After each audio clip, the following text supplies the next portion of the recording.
So at long last, we have people actually making the case for potentially raising top tax rates back to where they historically were for literally decades during a time of unprecedented expansion in the US economy.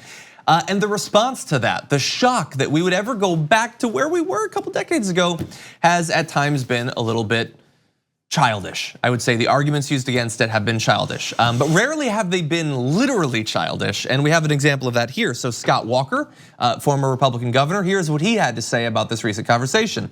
Explaining tax rates before Reagan to fifth graders, quote, "Imagine if you did chores for your grandma and she gave you $10. When you got home, your parents took $7 from you.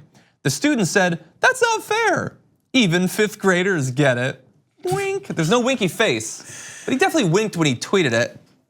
The thing is, that's not necessarily accurate as to what the argument is for raising the top marginal tax rate, which I will just go to AOC, because although he did not use her name, he's clearly talking about her. Yeah. She said, explaining marginal taxes to a far-right former governor. I love that she put in former. Imagine if you did chores for Abuela and she gave you $10. When you got home, you got to keep it because it's only $10. Then we tax the billionaire in town because he's making tons of money underpaying the townspeople. I love that, it's so good. Or as Jeff Smith says, imagine if you did chores for your dad and he paid you millions of dollars through a series of shell corporations in an illegal scheme to avoid taxes. I mean, the thing is, I think it was Dave Weigel who pointed out, Scott Walker would have a point if he was just more accurate.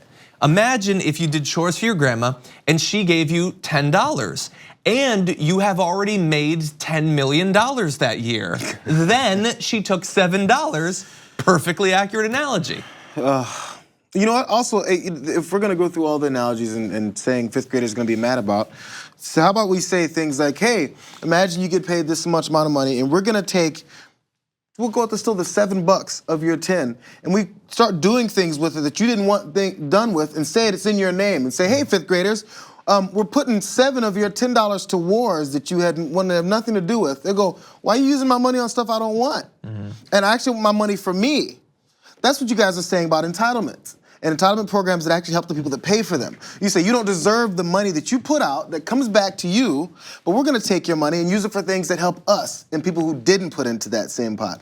I think they might have a problem with that too, but that's the basis for everything economics that the Republicans like to push with their tax cuts for rich folks and then taking money from other people and using it for things like wars and not using them for things like America, in America. But you know, we can make these explanations all the time for fifth graders and act like, you know, adults don't understand them.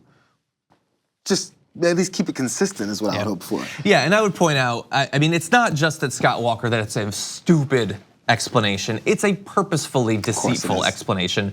I mean, Scott Walker doesn't know a lot, but he knows the difference between the lowest tax rate and the highest tax rate and who it actually affects and what portion of your income it actually affects. He knows that, but he wants to lie. And why does he want to lie?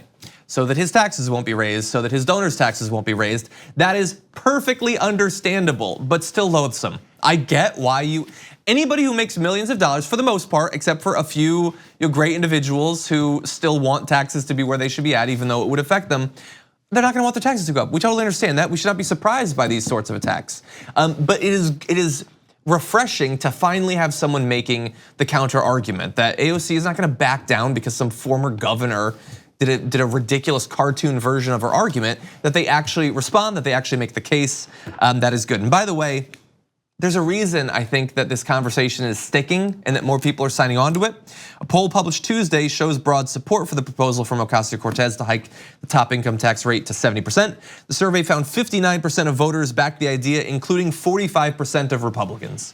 Now that's just one poll, and that's not literally what her proposal is. It was just her talking. We don't know what the actual proposal would be, but that shows that like people are frustrated because they know that they've been hoodwinked for decades. They know that all this stuff of, hey, we'll cut your taxes, and sure, it's only gonna affect the 1%, but someday it'll trickle down onto you, so don't worry. Like, people have been checking for the trickle for decades now and they don't feel it. And so these arguments to maintain ever decreasing tax rates on the 1% in corporations become less useful and less persuasive over time. When are we gonna start asking them, you know, they want the good old days of way back when in America, when it was socially way more discriminatory and the system would actually tear down people that were in the minority group. They want those kinds of good old days, but they don't want the good old days of different tax rates because we don't bring those up. So every time they sit up and talk about this, just ask them again, why do you not not like the good old days of old tax rates? Yeah. Why do you not like them? We don't confront them with the reality of what they're actually asking for. Yeah.